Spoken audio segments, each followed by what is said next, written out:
Hello అండి, welcome to కళాస్ kitchen. ఇవాళ కుక్కర్లో సాంబార్ ఎలా పెట్టుకోవాలో చూపిస్తాను. చాలా త్వరగా అయిపోతుంది. దీనికి కావాల్సిన ఇంగ్రీడియంట్స్ ఏంటో చూద్దాము.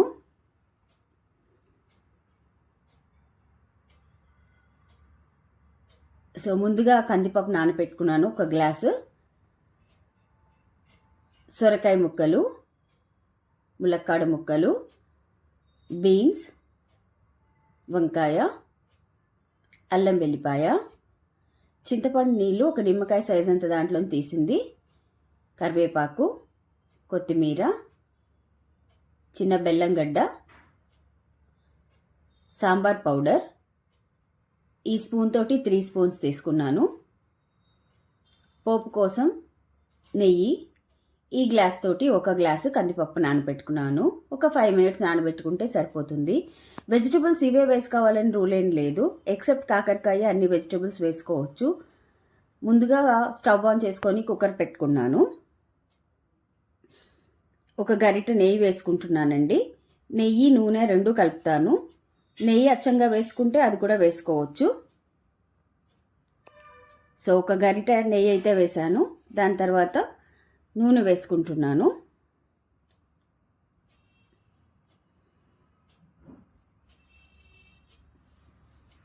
ఇవి కాగిన తర్వాత పోపు గింజలు వేసుకుంటున్నాను. ఆవాలు, జీలకర్ర, ఇందులోకి వెజిటబుల్స్ అన్నీ ట్రాన్స్ఫర్ చేసుకుంటున్నాను.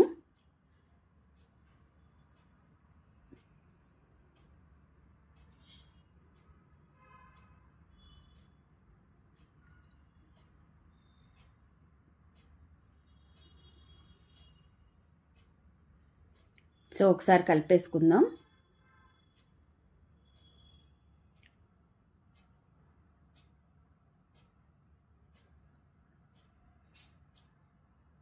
ఒక 2 మినిట్స్ అయిన తర్వాత ఇంగువ వేసుకుంటున్నానండి. వద్దనుకున్న వాళ్ళు స్కిప్ చేసేసుకోండి.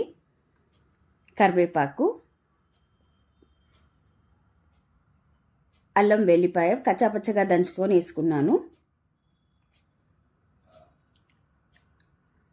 ఇప్పుడు కందిపప్పు ఏదైతే నానబెట్టుకున్నానో అది కూడా వేసుకుంటున్నానండి. ఇదన్నీ ఒకసారి కలిపేసుకోవాలి. కలిపేసుకున్న తర్వాత దీంట్లో సాంబార్ పౌడర్ వేసేసుకోవాలి. తగ్గట్టు ఉప్పు వేసేసుకోవాలి. ఈ ఉప్పు ముక్కలకు పట్టడానికి మాత్రమే వేశాను. ఇవన్నీ కలుపుకున్నాక ఇలా ఉంటుంది. ఇప్పుడు కాస్త పసుపు వేసేసుకోవాలి. మనం చింతపండు నీళ్ళు ఏదైతే ఉందో అది పోసుకొని మనకి ఎంత కన్సిస్టెన్సీ కావాలో దానికి తగ్గట్టు నీళ్లు పోసుకోవాలి. బెల్లం గడ్డ వేసేస్తున్నాను. కొత్తిమీర,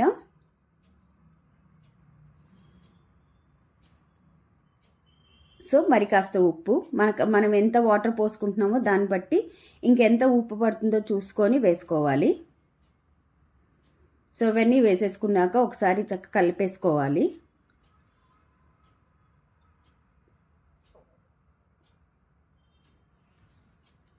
అంతేనండి. కుక్కర్ మూత పెట్టేసి ఒక 3 విజిల్స్ వచ్చేదాకా ఉండనివ్వండి. 3 విజిల్ తర్వాత స్టవ్ కట్టేసుకోవచ్చు.